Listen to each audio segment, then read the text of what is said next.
అప్పుల విషయం చెప్తున్నా. మేము మా కేసీఆర్ గారు ముఖ్యమంత్రి ఉన్నప్పుడు సంవత్సరానికి 41,000 కోట్ల రూపాయలు అప్పు ఉండే, అది తీసుకొచ్చిండు. ఉమ్, ఏది సంవత్సరానికి. ఈయన ఒక్క సంవత్సరంలోనే దాదాపు 1,50,000 కోట్ల అప్పు తీసుకొచ్చిండు. ఉమ్, 1,50,000 కోట్ల అప్పు తీసుకొచ్చి ఏం చేసిండో చెప్పాల్సిన బాధ్యత రేవంత్ రెడ్డి గారికి ఉంది.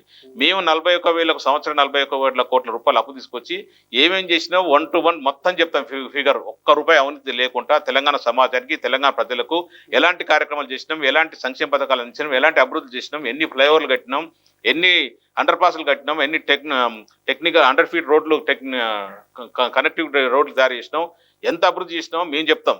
నేను మా కేసీఆర్ అవసరం లేదు, కేటీఆర్ అవసరం లేదు. నేను వచ్చి చెప్తాను ఎంత అయిందని చెప్తా, ఒక టైం ఇస్తే మీరు. అంతే తప్ప నువ్వు 1,50,000 కోట్లు తీసుకొచ్చి ఏం చేసి చెప్పాలి. ముఖ్యంగా అప్పులకు వడ్డీలు కట్టని చెప్తుంటారు. సిగ్గు సరం ఉండాలి. ఏ ముఖ్యమంత్రి అయినా సరే ఒక పదవిలో, ఉన్నతమైన పదవులు ఉన్నప్పుడు వాస్తవాలు కొంత మాట్లాడాలి. 2,200 కోట్ల రూపాయలు అప్పులు కడుతున్నావు నెలకు ఒకసారి. నువ్వు చెప్తుంది ఏంది 6,500 కోట్ల రూపాయలు అప్పులు కడుతున్నా అని చెప్తున్నావు. అసలు 2,200 కోట్ల రూపాయలకు 6,500 కోట్ల రూపాయలకు ఎక్కడైనా వ్యత్యాసం ఉందా?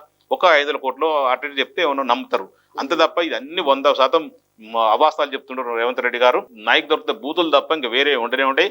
పాలన మీద పట్టు సంపాదించుకోవాలి, లేదా మన డిపార్ట్మెంట్ అని రివ్యూ చేసేసి మంచి పాలన అందించాలి, మంచి సంక్షేమం అందించాలి. మనం ఏదైతే కమిట్మెంట్ 6 గ్యారెంటీలు ఇచ్చినామో, 420 హామీలు ఇచ్చినామో ఆయన ఇంప్లిమెంట్ చేయాలనే ఆలోచన ఎవరికి లేదు. వాస్తవాలు అవాస్తవాలు అప్పుడు ఎలక్షన్ బిఫోర్ అట్నే గవర్నమెంట్ లేనప్పుడు అట్లే, ఇప్పుడు గవర్నమెంట్ వచ్చినా కూడా అవే అవాస్తవాలు చెప్పుకుంటూ టైంపాస్ చేస్తూ ఈ 1.5 year ఆల్రెడీ దాదాపు 15 నెలలు గడిపించారు. ఇంకొక 3 సంవత్సరాలు అంతకంటే ఎక్కువ ఏముండదు ఈయన ముఖ్యమంత్రి పదవి. అంటే ముఖ్యమంత్రి ఉన్నా కూడా తర్వాత ఎలక్షన్ పీరియడ్ ఉంటుంది.